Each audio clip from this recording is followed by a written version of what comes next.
just who is the king of the north of Daniel 11. We're going to find that this is a type of the Antichrist.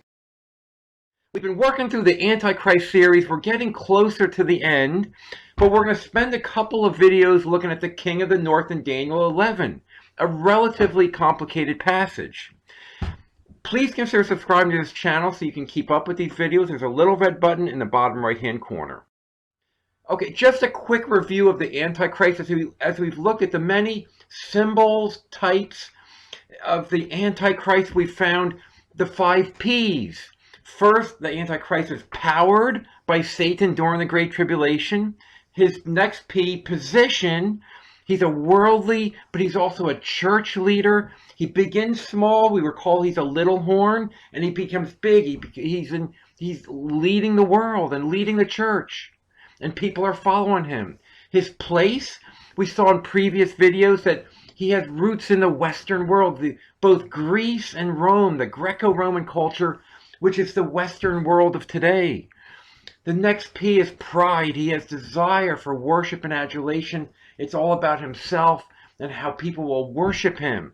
He has a plan. He persecutes true Christians. Lies and deceptions about God. It's the loosing of Satan. It's the Great Tribulation where there's sin, there's lawlessness, there's idolatry, the Abomination of Desolation, which is the worship of Satan's kingdom, the worldliness of the worship of other gods and idols. Okay, so we're going to look now at Daniel 11. It's in the larger context of Daniel's chapter 10, 11, and 12. We see that it's Daniel's vision that's given to him by an angel. And we see it starts out with the kings in Persia. We read in Daniel 11, "Now I will show you the truth. Yet 3 kings in Persia, and the 4th shall be far richer. He shall stir up all against the realm of Greece." And this is historical fact that happened. "A mighty king shall stand, none other than Alexander the Great. He'll rule with great dominion and do according to his will. When he shall stand, his kingdom, however, shall be broken." Alexander the Great died early. He was in his early 30s. His kingdom shall be broken and shall be divided toward the 4 winds of heaven. His 4 generals took over his kingdom, and not to his posterity. It wasn't a child of his or a relative. It was the 4 kings that served Alexander. Now, the chapter 11 is all about the conflicts between the kings of the north and the kings of the south. And we see there's a lot of historical fact in there, things that were fulfilled, but they're types. They're types of spiritual things. They're types of Satan and the battle between Satan's kingdom and the kingdom of God. But when we turn to look at Daniel chapter 11, verse 29 to 45, we have information that is a type of the Great Tribulation. It's the Antichrist. The king of the north becomes the Great Tribulation. So we're going to look at that in this video.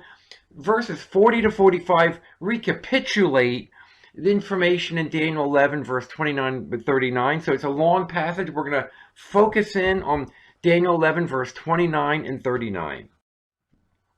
Okay, the kings of the north and the south, as we saw, they come out of the broken Grecian kingdom.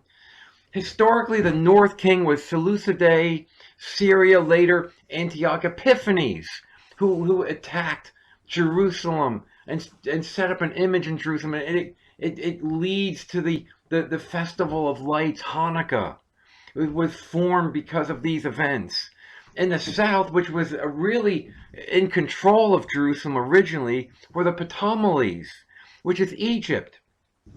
Now, when we look at this passage in Daniel 10 to 12 goes all the way from the 4th century BC with Alexander the Great, all the way to the last day.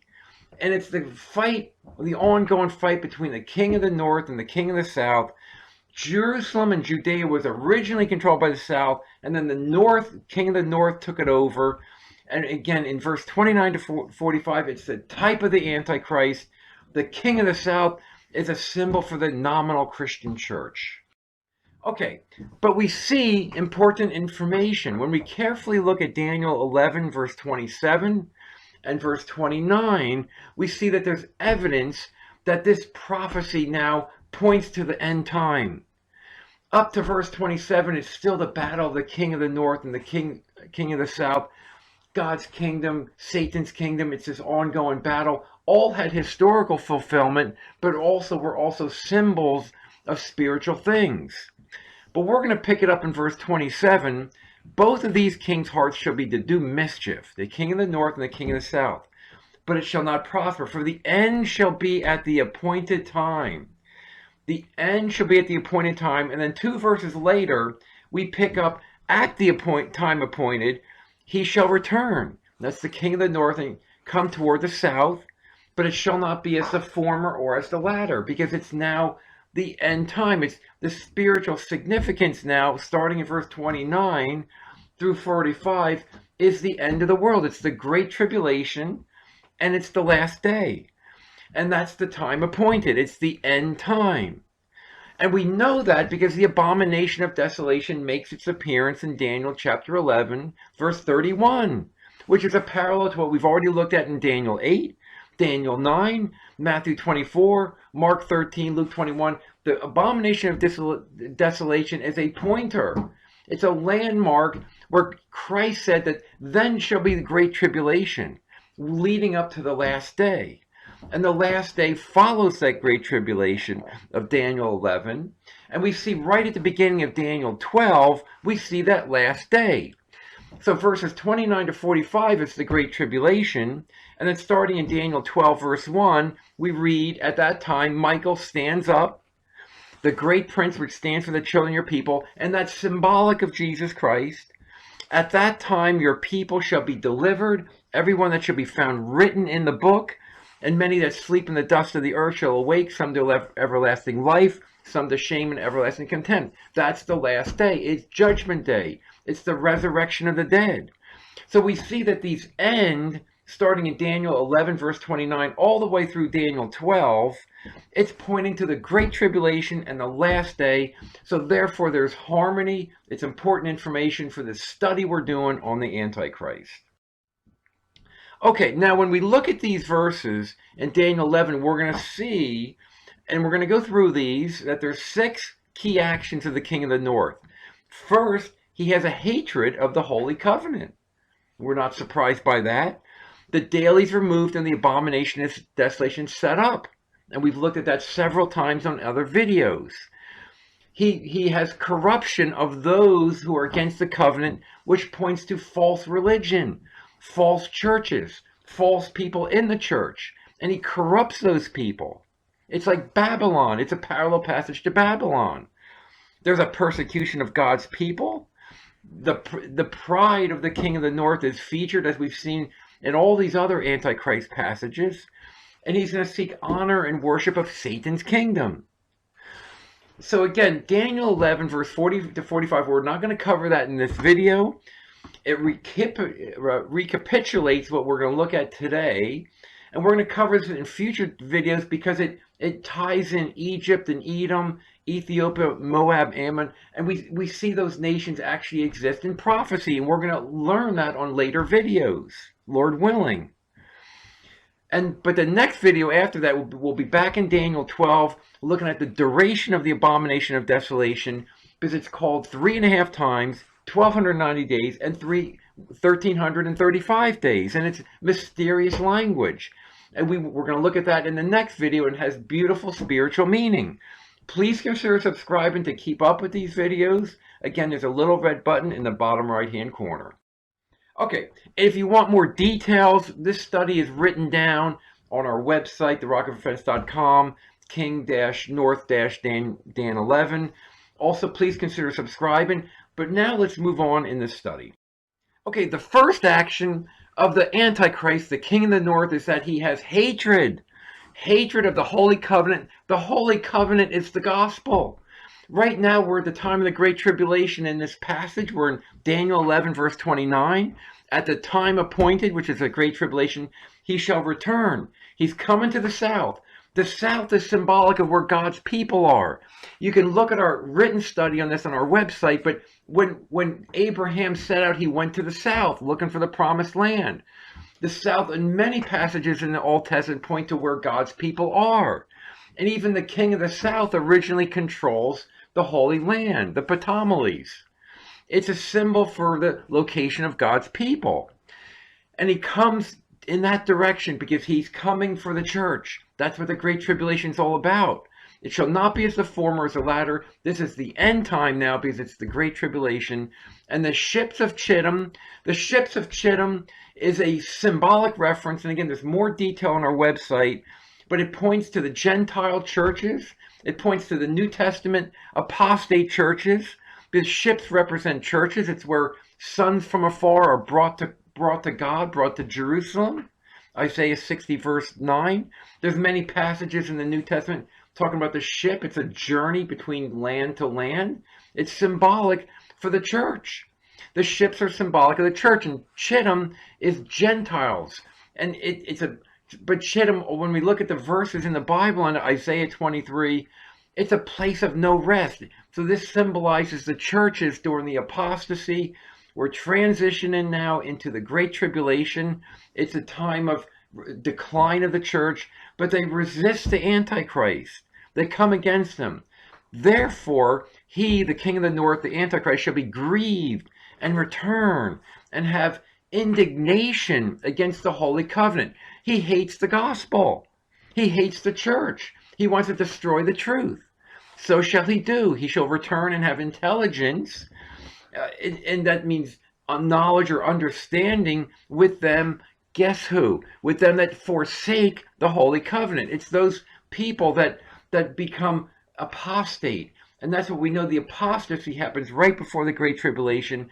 He makes his alliance with the church, with the apostate church, also known as Babylon. And that's how he acts. And in Babylon, of course, the seventh head of that scarlet beast, that is the Antichrist as well in Revelation 17. So the first action of the Antichrist is he has hatred for the Holy Covenant. Because these events take place during the Great Tribulation, we know that this hatred for the Holy Covenant is none other than the gospel, the new covenant. Jeremiah 31, as quoted in Hebrews 8, behold, the days come, saith the Lord, that I will make a new covenant with the house of Israel and the house of Judah, which are symbolic for God's people, from Jew, Gentile alike. I will put my law in their inward parts and write it on their hearts. I will be their God. They shall be my people. Hebrews 13:20, our Lord Jesus Christ, that great shepherd of the sheep, through the blood of the everlasting covenant, his hatred, the king of the north's hatred, is to the gospel and to Jesus Christ, because he wants the glory and the worship. And we recall from our study on the 70th week of the 70 weeks prophecy that Christ confirms that covenant with many for 1 week, which is the period of time of the church age and the Great Tribulation. Even from the beginning, the gospel has been hated. It's the hated covenant. We see that about Abel, Cain and Abel. By faith, Abel offered unto God a more excellent sacrifice than Cain. And we see that more excellent sacrifice was pointing to Christ, because it's used as an example in Hebrews 12:24 as pointing to the blood of Christ. And Abel received the witness that he was righteous, God testifying or witnessing of his gifts, and by it being dead yet speaks, because the gospel speaks on. Abel was righteous. He had the gospel. But Cain, 1 John chapter 3, not as Cain, who was of that wicked one, Satan, and he killed his brother. And wherefore slew he him? Because his own works were evil, and his brother's righteous. He hated the righteous works of his brother, because the darkness hates the light. Marvel not, my brethren, if the world hates you. Genesis 4:5, but unto Cain and his offering he had no respect, and Cain was very angry, very wroth. And that's why the gospel is hated, even from the beginning. We also see during the Great Tribulation and all through the church age that Christ and his elect people are to be hated. John 15, if the world hate you, know that it hated me before it hated you. If you were of the world, Satan's kingdom, which culminates with the Antichrist, the world would love his own. But because you are not of this world, I have chosen you out of this world, therefore the world hates you. Matthew 10, you shall be hated of all men, by all men for my name's sake, but he that endures to the end shall be saved. Matthew 24:9, the Great Tribulation, they will deliver you up to affliction or tribulation and shall kill you. You should be hated of all nations for my sake. That's a characteristic of the Great Tribulation, is that God's true people, not Babylon, which is the false churches and false parachurches that are all around us, but God's people, the ones that believe in election and holiness and teach truth about the prophecy. Those people will be hated. People don't want to hear that. We also see that the king of the north will have intelligence, which literally means understanding, with those that forsake the holy covenant, those that forsake the gospel, those that are apostate, those that have fallen away from the truth of God's election, God's holiness, true prophecy. They want their own gospel. They hate the true gospel, the gospel of God's grace alone for salvation. It's the doctrines of grace. They hate it, even to this day. And the doctrines of grace are much in the minority today, because people hate the doctrine of election and God's grace completely and utterly by God out of nothing we've done. In 2 Thessalonians 2, we see that that's what happens. The apostasy happens just before. There's a falling away first before the man of sin or the Antichrist is revealed. That's what happens. And that's why the Antichrist aligns himself with the false Christian church. It's the fake church. It's Babylon. He's aligned with Babylon. And they follow, as we see later in 2 Thessalonians 2, they follow lying, wonders, powers, signs, deceivableness of unrighteousness. They receive not the love of the truth, because they believe a lie. They follow the Antichrist. The Babylon, the false Christian church and parachurches have forsaken, and Antichrist aligns with those people. He has intelligence with them. Okay, second action. The first one is the hatred of the gospel. Secondly, the daily is taken away. The abomination of desolation is set up. We've looked at this several times. I'll tag this slide with our series on abomination of desolation. But let's look at Daniel 11:31. Arms shall stand on his part. And that word arms there, it's an army. It's those who follow the Antichrist will be standing. They shall pollute the sanctuary of strength. Pollute means to corrupt. They're going to corrupt the sanctuary of strength, which is the true church. It's where God's people are, because God's people are holy. They're going to corrupt that church. They're going to fill it with unsaved people. They're going to fill it with apostasy. And they shall take away that daily sacrifice. And that word sacrifice is not in the original language. They'll take away the daily, which is the Christian daily activities of prayer, Bible study, and service. They shall place the abomination that makes desolation. The abomination is that which is hated. It's worldliness. It's the worship of other gods and idols in place of the true God. That's why it's an abominable thing. And it makes the church desolate.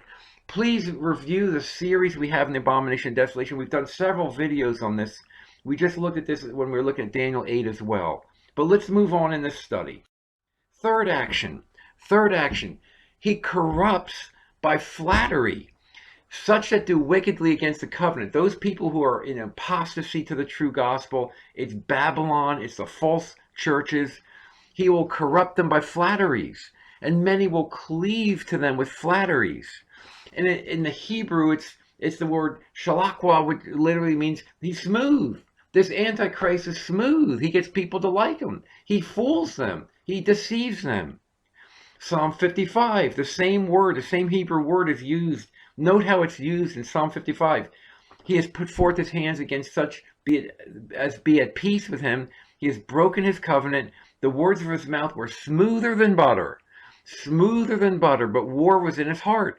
His words were softer than oil, yet they were drawn swords. That's what the Antichrist is like. He flatters people. He tells them that worshiping other gods and idols is okay. Go out there and buy everything. Spend all your time on everything besides God. For the lips of a strange woman drop as a honeycomb, and her mouth is smoother than oil. And we know that strange woman is pointing to Babylon, spiritual fornication, which again is the worship of other gods and idols. So we see that, no surprise, the abomination of desolation is put in place, and there's corruption by flattery. Fourth action, God's people are persecuted but they're strong anyway. God's people who believe in the doctrines of grace, they believe in holiness, they believe in the truth about prophecy. The people that do know their God shall be strong and do exploits. And that exploits, that isn't in the Hebrew text. So they're going to be strong and they're going to do things. And they that understand among the people shall instruct many. They'll instruct many. The gospel will go forth anyway. Yet they shall fall by the sword, by flame, by captivity, by spoil. Many days they'll be persecuted. And we see that in Philippians 4:13, I can do all things through Christ who strengthens me. When the church is being persecuted, when it's tough times, those who are God's people stand out and they stand up and they preach the gospel and they stand for what's right. 1 John 2:14, I've written unto you, young men, you are strong, and the word of God abides in you. You have overcome that wicked one. That's how the Great Tribulation is like. Christians are hated. They're persecuted. They want to kick them out of the churches. They want to silence them. They don't want to give them any voice in the church. But God's people will be strong anyway. 2 Corinthians 12, my grace is sufficient for thee, for my strength is made perfect in weakness.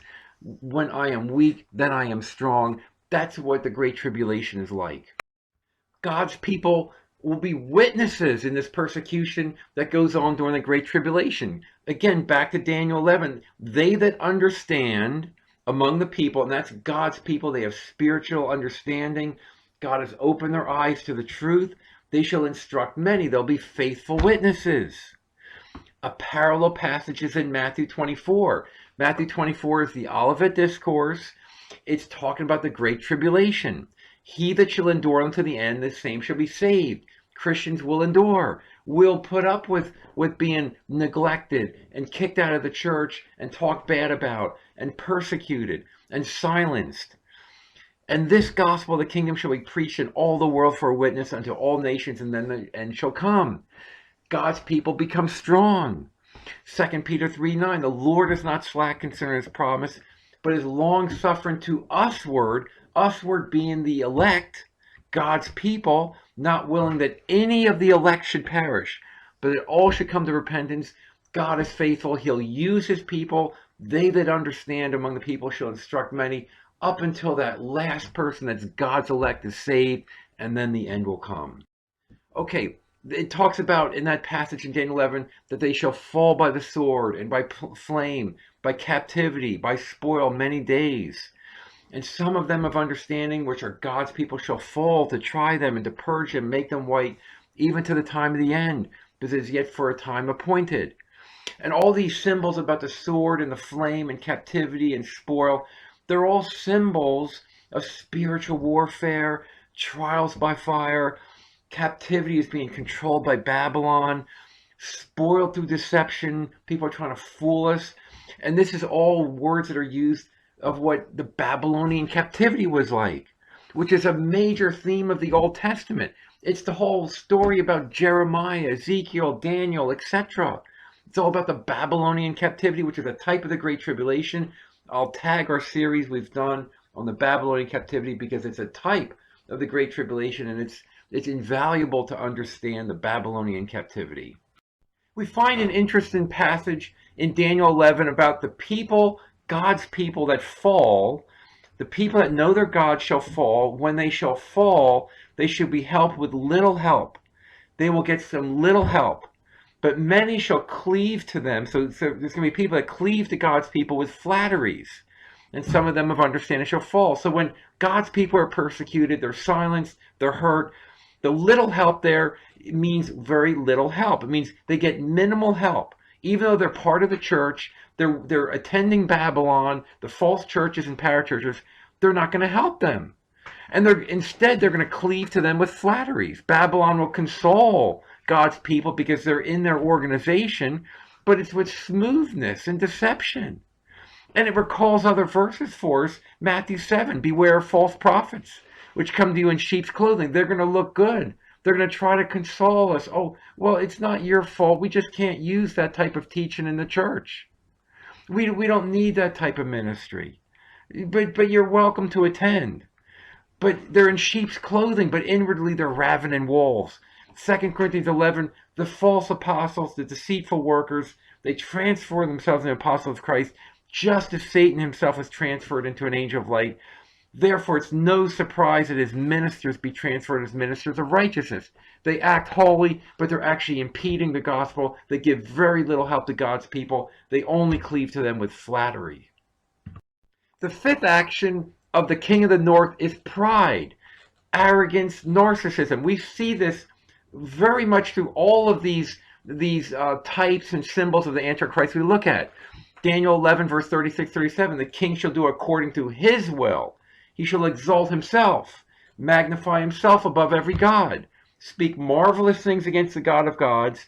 Neither shall he regard the God of his fathers, nor the desire of woman, nor regard of any god, for he shall magnify himself above all. And those are parallel passages to what we've seen in the little horn of Daniel 8, the little horn of Daniel 7. We've also seen it in the man of sin in 2 Thessalonians 2, the prince of Tyre, Ezekiel 28, king of Babylon, Isaiah 14. This is a very common description, and it helps us tie together all of these types and symbols of the Antichrist through the Bible into this one entity known as the Antichrist. Okay, and finally, the sixth action of the king of the north, it's to bring honor and worship to Satan. Honor and worship to Satan. We see that in Daniel chapter 11, verse 38 and 39. But in his estate, and that word estate means base, but in the king of the north's base, his basic function, shall he honor the God of forces. To honor is literally to give weight to. Forces there literally means that which is strong. It's a stronghold. It's a fortress. He shall honor the God of fortresses. And the God whom his fathers knew not shall he honor with gold, silver, with precious stones and pleasant things. And we're going to look at what that means in the next slide. But he's going to bring honor to this God whom his fathers knew not, which this God his fathers knew not is Satan.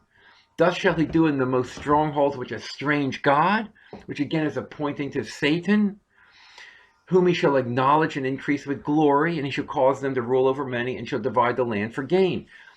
To increase their glory, he was going to bring worship and honor to Satan with that strange God, the God whom his fathers knew not. And we know, though, that Satan is the God of this world. This world, the kingdoms of this world, belong to Satan. We remember the temptation of Christ. He controls, that's his fortress. It's this world and the kingdoms of this world. That's where his strongholds are. His strongholds are there, 2 Corinthians 4:4 and Matthew 4. But the weapons of our warfare are not carnal. They are mighty to God for the pulling down of strongholds. That's the role of the Christian through the church age and the Great Tribulation, is to stay faithful to God. So it's really important to understand that the king of the north, his goal to honor Satan, to honor the God of forces, the God that his fathers knew not, is to bring the gold, the silver, the precious stones, and the pleasant things. And when we look at those things, gold, silver, precious stones, and pleasant things, we might remember that they all symbolize God's people. God's people. First, the pleasant things. It's the Hebrew word shamad, which means delightful. And we see right in the same context, right in Daniel 9, Daniel 10, Daniel was called greatly loved. It's the same word. It's the same term in the Hebrew, pleasant things. It's pointing to God's people. And that's the pleasant things is God's people. We also know from the New Testament that gold and silver represents God's people. We see in 2 Timothy chapter 2, verse 19 and 20, the Lord knows them that are his people. In a great house, in God's house, there are not only vessels of gold and silver, but also of wood and of earth, some to honor, some to dishonor. The gold and the silver are those for honor. Those are the Christians. The ones of wood and earth are those that are in the church, but they're unsaved. Gold and silver represents God's people. 1 Peter 2:5, ye also as living stones are built up a spiritual house. We're like precious stones in the temple of God. And we see, though, that the gold, the silver, the precious stones, the pleasant things, that they're brought to Satan. The very true God's people, The king of the north is trying to have them honor the God of Satan. We see a parallel passage in Matthew 24:24. There shall arise false Christs and false prophets, and shall show great signs and wonders, insomuch that if it were possible, they shall deceive the very elect. The very elect are the gold, the silver, the precious stones, and the pleasant things. And if they start worshiping false Christs and false prophets, they're worshiping false signs and wonders. That's bringing glory and honor and worship to Satan. That's the deception that we see, and that's why this passage is so important in Daniel chapter 11. Okay, and one final parallel passage that the dragon, Satan himself, gets worshipped and honored during the Great Tribulation. We see it in Revelation 13:12. The beast which I saw was like unto a leopard. That's the Antichrist. It's the leopard beast of Revelation 13. The dragon, which is Satan, gave him his power, his seat, and great authority. And they worshipped the dragon, which gave power unto the beast. It's a parallel passage to Daniel chapter 11 about worshiping and honoring the God of forces. Okay, just a quick summary. The king of the north, which is the Antichrist, he hates the gospel, hatred of the Holy Covenant. The dailies removed, the abomination of desolation set up. That's worldliness. It's the normal Christian activities of prayer, Bible study, and service are replaced with the worship of other gods and idols during the Great Tribulation, which has already started these days. Those in the church will be corrupted against the covenant. They're false churches, false power churches. It's Babylon. God's people will be persecuted. The king of the north will be prideful, and he will get, even if possible, the very elect to honor and worship Satan's kingdom, the God of forces.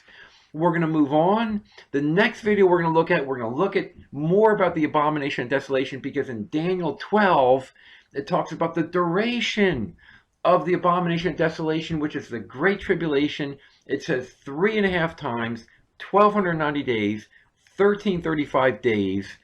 What does that symbolically mean? We're going to look at that in the next video. Please consider subscribing, and thank you very much for watching this video.